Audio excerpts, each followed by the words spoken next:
How much water can give?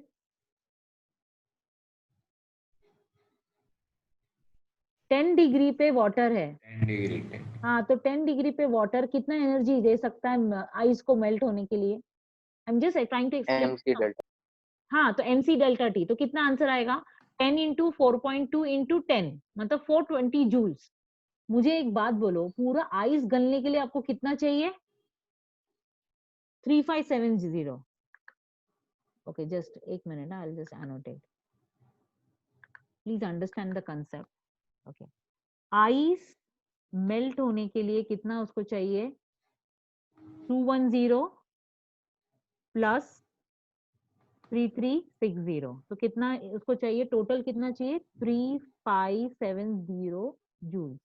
Okay, और अपना पानी, जब वाटर तुम ऊपर से डाल रहे हो, उसको एनर्जी, उसके पास कितना एनर्जी है? mc delta T. तो डेल्टा टी में ऐसा सोचो मत 10 माइनस टी करो, सोचो ऐसे ऐसे सोचो कि वाटर भी 0 डिग्री तक जा रहा है, क्योंकि यहाँ पे 0 डिग्री वाटर है, तो यहाँ पे भी 0 डिग्री वाटर बनने की कोशिश कर रहा है। तो इफ mc डेल्टा टी तुमने लिया, ओके, तो how much energy water can provide to melt the ice? It can provide into 420 joule. Okay, दोनों में देखो, दोनों में मैच ही नहीं हो रहा है। तुम समझ रहे हो क्या? Can you understand from this fact कि वाटर के पास सिर्फ 420 जूल्स है, मतलब water if tries to come back to zero, मतलब 10 डिग्री पे वाटर है और 10 डिग्री से 0 डिग्री पहुंचता है, तो वाटर के पास कितना एनर्जी? 420, और पूरे आइस को मेल्ट होने के लिए 3570 जूल्स है। तो दिस इज नॉट मैचिंग, ये तो हो ही नहीं सकता। इसका मतलब है जितने जूल में, मतलब 420 जूल्स में जितना मेल्ट हो सकता है उतना आइस मेल्ट होगा, बाकी का आइस आइस ही रह जाएगा। मेल्ट होना मतलब ice will get converted to water, but थोड़ा आइस क्या होगा?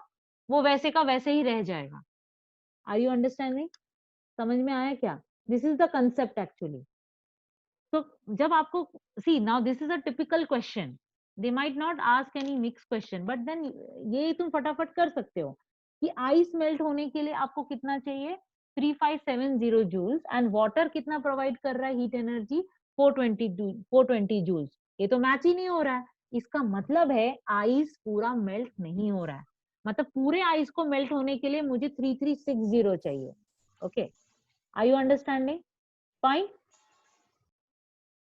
Okay, yes now, ma'am. हाँ, नाउ इन दिस केस, तो ये तो हमने पूरा किया, and I try to find T. So how to find T? तो मिला मुझे heat energy is equal to heat energy lost, T को वैसे ही रखा, देखो 210 प्लस 3360 प्लस 42 टी, यहाँ पे 420 माइनस 42 टी, आंसर आता है माइनस। तो ये तो हो ही नहीं सकता, you can not gate final water can not exist at this temperature. Water कभी माइनस पे होता है क्या? वाटर अपने स्टेट पे, फिर दैट विल बिकम्स आइस। इसका मतलब ही है कि आइस गला ही नहीं है। If you are getting temperature as negative, इसका मतलब है आइस तो गला ही नहीं है, मतलब पूरा आइस तो गलता ही नहीं है। तो ठीक है, वाटर ने 420 जूल्स दिया, तो कितना आइस गला? That is the answer they are expecting, कि water is providing some energy. पूरा पूरा आइस को मेल्ट करने के लिए मुझे 3570 जूल्स चाहिए। ओके, बट नहीं है मेरे पास, वाटर के पास नहीं है उतना एनर्जी, तो वाटर के पास 420 जूल है। तो लेट्स अंडरस्टैंड कि कितना आइस मेल्ट हुआ। तो कीप दैट एज एम, मतलब तुम यहाँ पे लिख रहे हो ना ml के जगह पे, what you are writing ml के जगह पे? Full 10 grams, you are writing full 10 grams, है ना? तो इसके जगह पे हम 10 ग्राम्स ना लिख के we will assume that it is m gram, मतलब वी डोंट नो कितना है। तो let's say let m gram of ice melt. Okay, तो M gram of ice melt, इसका मतलब है आइस का टेम्परेचर क्या है उस टाइम पे? 0 ओनली, बिकॉज पूरा आइस का टेम्परेचर तो चेंज ही नहीं हो रहा है, नहीं तो फिर आइस क्या होगा? If my temperature increases then ice तो वाटर बन जा रहा है ना, तो टी डिग्री कर ही रहे थे। So when the ice m gram of ice is melting, let the temperature be 0। समझ में आया? बिकॉज 0 पे पूरा ice, see 0 degree water, 0 degree ice, पूरा आइस तो मेल्ट हो ही नहीं रहा है, तो टेम्परेचर इंक्रीज का कोई मतलब ही नहीं हो रहा है। ओके, तो let m gram of ice melt, final temperature of the mixture. Okay, now next, यहाँ पे आई जस्ट चेंज्ड एवरीथिंग. हाँ, तो इसका मतलब है मेरे पास एनर्जी कितना है 420 जूल.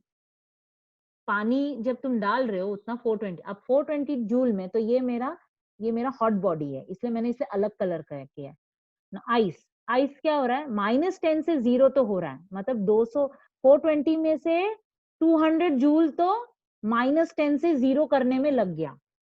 Are you understanding? मतलब यू हैव कितना एनर्जी 420 जूल. उस 420 जूल में से 210 चला गया -10 से 0 होने के लिए. अब बचा कुचा जो भी है, मतलब बचा कितना है अभी 210 जूल. अब 210 मतलब मैंने क्या क्या माइनस किया, 420 माइनस 210, तो बचा कितना है 210 जूल में कितना आइस गलेगा. We have to see that. Did you understand the concept? Yes ma'am. तो क्या करने का, तो I have kept it as m. मैंने m ही रखा, बिकॉज मैं नहीं बोल रही हूँ ना पूरा 10 ग्राम गलने वाला है. तो m इंटू 336, तो यहाँ पे 210 plus 336m is equal to 420. Okay, answer आता है, देखो 336m इज 210, मतलब 210 में कितना मास गलेगा. तो कितना मास गल रहा है 0.625 ग्राम. कितना ग्राम था इसका 10 ग्राम था, लेकिन उसमें से गलेगा कितना, जितना एनर्जी उतना गलेगा, that is 0.625. So what is the result of mixing? Answer what they were expecting. देखो उन्होंने टेम्परेचर नहीं मांगा, तो result of mixing is only 0.625 gram will be melting. I hope I could explain. ठीक है, okay. Now this is the unique type of sum which always comes in the paper. Calculate the total amount of heat energy. यहाँ पे वापस उन्होंने क्या दिया है, okay see, please see the words. -10 degree Celsius completely into water. इसका मतलब है they are telling you that 100 gram is completely getting into water, मतलब पूरा का पूरा आइस मेल्ट हो रहा है. ओके ओके, यहाँ पे पूरा. तो दिस इज वेरी सिंपल. तो मैंने क्या किया, -10 से 0 किया आइस, फिर 0 से आइस से 0 से वाटर, देन 0 वाटर से 100 वाटर. ना नोटिस उन्होंने स्टीम यूज नहीं किया. इफ यू रिमेम्बर हमने कोई दूसरा एक उसमें था 100 स्टीम बोला था. तो प्लीज नोटिस यहाँ पे उन्होंने ऐसा लिखा है क्या, -10 डिग्री कंप्लीटली इनटू स्टीम, तो एक और आ जाएगा. Are you understanding what I am trying to say? Just notice the statement, completely into water बोला है, मतलब तुमको वाटर तक ही रुकना है. Because in this case if water से स्टीम बोला तो एक और मेरा कॉलम आ जाएगा, it will be 100 water to 100 steam. समझ में आया? Okay Yes. तो यहाँ पे क्या करना है, -10 टू 0. तो यहाँ पे this is the same phase. Same phase का मतलब है m3 delta t. Phase change ice से water, it will be l ml. Same phase delta t. यदि वाटर से स्टीम होता तो ml, और l दिया रहता था आपको स्टीम का. दैट्स इट, ये तो हो गया. समझ में आ गया? Yes ma'am. Okay, fine. Now next question, same type of question. Now in this question they have given you total amount of energy. उन्होंने दिया है, सेम आंसर है, दिख रहा है क्या? बट yes, प्लीज नोटिस यहाँ पे उन्होंने 1 kg ऑफ आइस दिया है, 1 kg. That means everything you are suppose to take in kg only. उन्होंने देखो स्पेसिफिक हीट कैपेसिटी भी kg दिया है. ओके तो वही सेम चीज मैंने इधर रिपीट किया. तो -10 से 0 वही क्या, तो 20, यहाँ पे 2100 था, यहाँ पे 21,000 है. क्यों? Because everything you are taking in kg now in this case. Okay ml है, ml क्या है, we don't know latent heat of ice, उन्होंने दिया नहीं है, that only we are suppose to find. तो ml ही रखा, ml की जगह पे l ही रख दिया मैंने. तो it will be q is equal to lj, latent heat l रखा. 0 to 100 वो भी 1 kg, तो 1 into 40 to 100, 100 minus 0. Same question है. 10th और 11th में सिर्फ उन्होंने यहाँ पे specific latent heat of ice निकालने को बोला. ओके तो ये फॉर्मूला है. टोटल अमाउंट ऑफ एनर्जी क्या रहेगा, 441,000 plus L, just equated with the amount of energy. कितना है, वही है ना 777, यहाँ पे एक 0 एक्स्ट्रा है, तो आपको मिल जाएगा latent heat. Understood? Yes ma'am. Okay, any doubt? Aryaman any doubt? Okay, तो कैलोरीज कैसे? हाँ, सो आंसर इज हीट. तो आंसर ऐसा लिखना है, please don't write only heat. Okay Atharva, you are supposed to write the whole line. Yes, ma'am. Heat energy is measured in calories. Okay, what is the SI unit of energy? Heat energy is joule. So what is the relationship between calorie and joule? 1 calorie is equal to 4.186 joule. Please don't write 4.2. Okay, 4.2 is just for the calculation in numericals. Approximation के लिए. हाँ, वो approximation के लिए, but don't write 4.2, just write 4.186. तो ये 2 mark के लिए आया था. Okay. Okay. सिया प्रीलिम्स नॉर्मली अगस्त में होते हैं, अगस्त एंड में या सितंबर फर्स्ट वीक में, but in this case, in this lockdown, I am not sure, but if the vaccine is coming before time, I think ये हो सकता है कि आपका सितंबर फर्स्ट वीक में आ जाए. मैम कल ही वैक्सीन के बारे में कुछ तो बोला है शायद. हाँ, तो let's wait for it. Okay, next.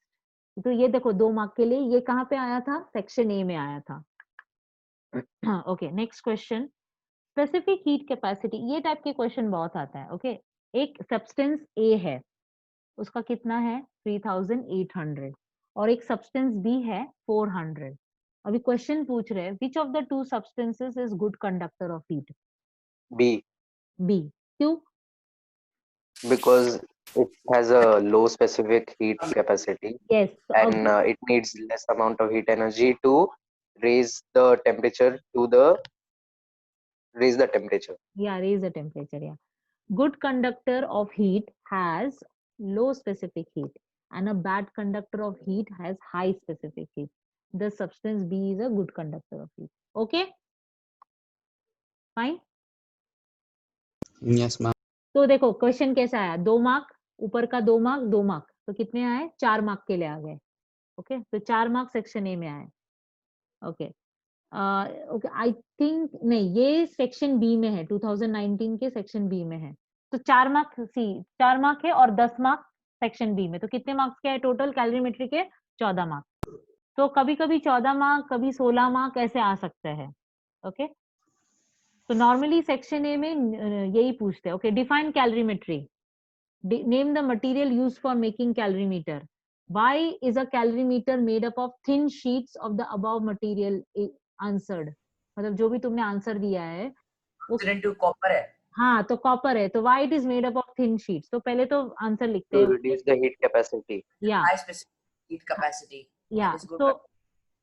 So calorimeter is the metry is a process. It's a process, na? It's a principle. It is a process of measuring the amount of heat released or absorbed during a chemical reaction. It can be written as heat energy lost by the hot body is equal to heat energy gained by the cold body.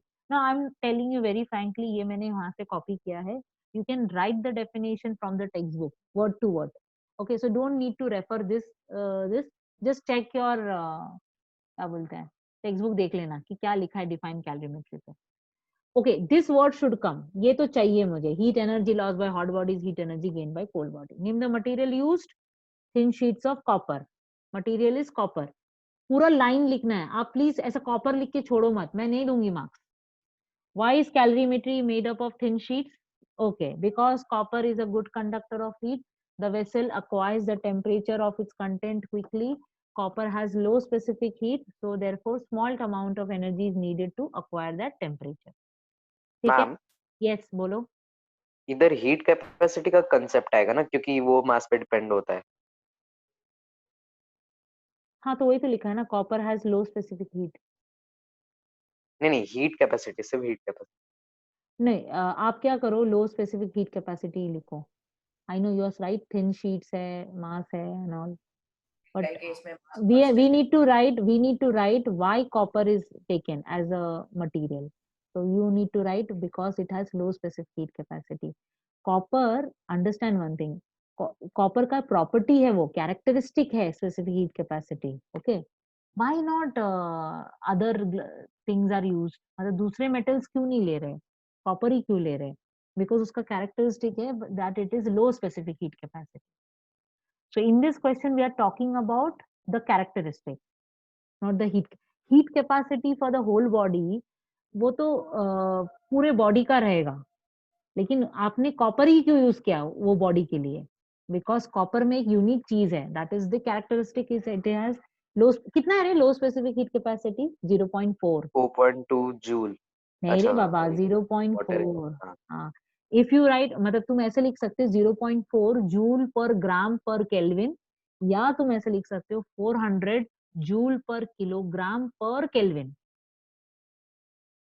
Okay, अभी ये अलग temperature है। Now in this question they have asked you to temperature graph, there is no solving, okay, but ये graph के ऊपर है।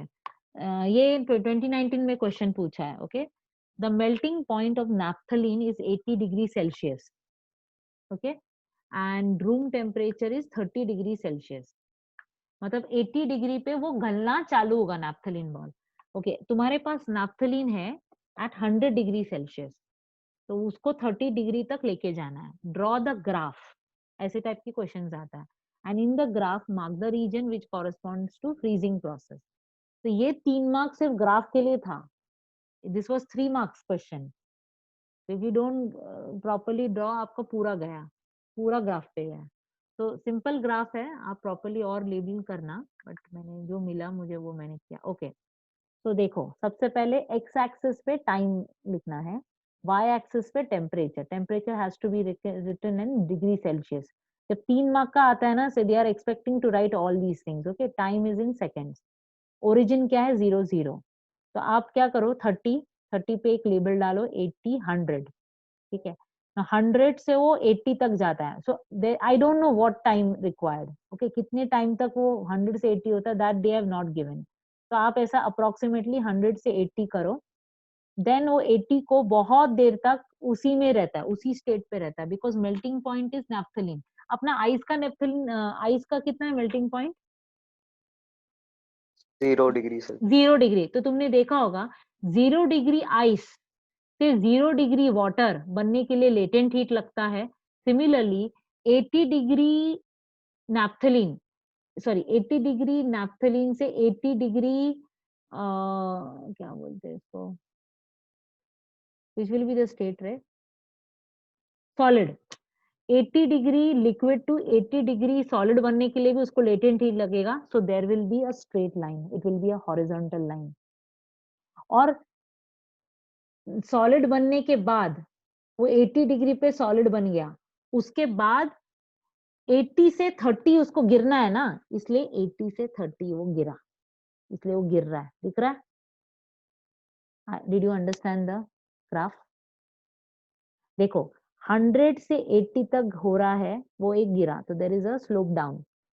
फिर 80 degree Celsius liquid से 80 डिग्री सॉलिड बनना है उसको, इसलिए स्ट्रेट लाइन।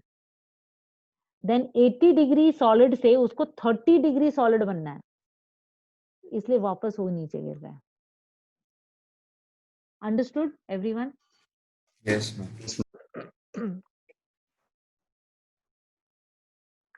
ठीक है, Yash, I hope you understood. Okay, तो दिस वाज 6 मार्क्स, ये 6 मार्क का क्वेश्चन आया। Okay, now this was 4 marks. Now question देखो, 104 gram of water at 30 degree is taken in a calorimeter made up of copper. Oh my god, they have asking you to consider now calorimeter also. That means, so when a certain mass of ice at 0 degree is added to it, the final temperature after the ice has melted was found to be 10 degree. मतलब पूरा का पूरा 30 से 10 हो गया। Find the mass of ice added. Now understand, इसमें हम लोग क्या करेंगे, heat lost by the hot body. Heat lost by the hot body, we are going to take the water as well as calorimeter. Are you understanding? तो फटाफट करते हैं। तो 30, तो heat imparted by the vessel and the water melting करने के लिए, तो देखो मैंने क्या किया, तो 30 से 10 water to water, और वेसल भी आएगा ना, कैलोरीमीटर भी आएगा, vessel to vessel, and ice से वाटर होता है एंड वाटर से 10 पे आता है। ओके, तो 30 से 10 कितना किया, 8736 जूल। मतलब ये तो mc delta T same state है, तो सेम वेसल टू वेसल वो भी सेम है, तो 336 जूल, मतलब ये भी हीट छोड़ रहा है अपना कॉपर। और आइस से वाटर बनने के लिए आई don't no mass of the ice, तो 336 m। ये 44, सॉरी यहाँ पे रॉन्ग है, it should be 336 m। I should update this, copy paste. 0 to 10 क्या आएगा, 42 m। So this is 336 m, please ignore the 42t. Okay, कुछ नहीं, heat imparted by the vessel and the water, heat gained by the ice to melt down to 10 is this much. Answer is 24 grams. ये 4 marks के लिए आया था। I'm not telling you to write everything like a table. This is just for your explanation. You can write down the lines properly. तुम लोग properly, because it's 4 marks. आप ऐसा table नहीं बना सकते हो। Okay, 2018. How can a temperature of degree Celsius be converted into SI unit of temperature? TK is equal to 273 plus T Yes, degree Celsius. yes, Plus T yes, degree Celsius. yes. हाँ. So Kelvin को Kelvin में करने के लिए the Celsius has to be added with 273. Okay, that's it. इतना ही है, ये 1 mark या 2 मार्क पता नहीं कितने का आया था। हाँ, अभी ये भी ऐसा आया था, liquid x has maximum specific, नहीं ये 1 मार्क के लिए था, ऊपर वाला, नीचे है। हाँ, liquid x has maximum specific heat capacity and it is used in coolant in car radiation. बोलो कौन है, which is the liquid? Water. हाँ बस इतना ही आंसर था, बट प्लीज वाटर लिख के मत आना, ऐसे लिखना, the liquid x is water, पूरा लाइन लिखना है आपको, ठीक है ना। ये देखो, ये क्वेश्चन आया है सेक्शन ए में, देखो उन्होंने न्यूमेरिकल पूछा है सेक्शन ए में। उन्होंने क्या बोला, a solid metal weighing 150 gram is melting at the melting point of 800 degree Celsius provided at the rate of 100 watt, मतलब इन्होंने पार दिया है, तो क्या फॉर्मूला आएगा, E is equal to power into time. Time कितना है, 4 मिनट्स, उसको सेकंड्स में कन्वर्ट करो, what is the specific latent heat of fusion of the metal. 240. हाँ, तो 240 नहीं, 24,000। ओके, पावर इनटू टाइम, तो 100 वैट है, 4 मिनट है, 4 को 60 जूल, सॉरी 60 सेकंड्स पे करो, ठीक है, इट विल बी 24,000 जूल। तो कितना लगेगा उसको पार, 24,000 जूल्स उसको लगेगा एनर्जी। फिर क्या, mc डेल्टा टी में डाल दो, ओ सॉरी स्पेसिफिक लेटेंट हीट है यहाँ पे, तो ml में डाल दो, तो L is equal to Q upon M, तो 24,000 अपॉन 0.150, क्यों, kg में कन्वर्ट करना है। हाँ उसको हाँ, इसमें करना है। If you want the answer, okay one more thing, if you want the answer in joules, kilo joules per KG, sorry if you want the answer joules per KG, तो आपको केजी में करना है। यदि आपको जूल पर gram में ही answer, see they have not mention, तो आप 150 भी लिख सकते थे, लेकिन आंसर क्या रहता है तुम्हारा, जूल पर ग्राम होता था। और किलो जूल मतलब वो ना 160 इंटू 10⁻³ आया है, तो उसको 10⁻³ को अवॉइड करने के लिए मैंने 160 किलो जूल्स लिख दिया। Did you understand? तो एक्चुअली आंसर है 160 इंटू 10⁻³ जूल पर केजी, तो 10⁻³ को मैंने गायब करके 160 कर दिया। ओके ओके, ये वाला आ गया इसमें, heat is supplied to solid changes into a liquid, what is this change in phase called, solid से लिक्विड हो रहा है, मेल्टिंग। Melting. हाँ राइट, कभी कभी ऑब्वियस क्वेश्चन पूछते हैं, this phase change is called melting of the solid, 2018 में पूछा था। Okay, during this phase change, solid से जब लिक्विड होता है, क्या होता है एवरेज काइनेटिक एनर्जी को, इंक्रीज। नो रे, टेम्परेचर चेंज नहीं Remain होता same. है, हाँ नहीं नहीं वही तो, इट रिमेन सेम।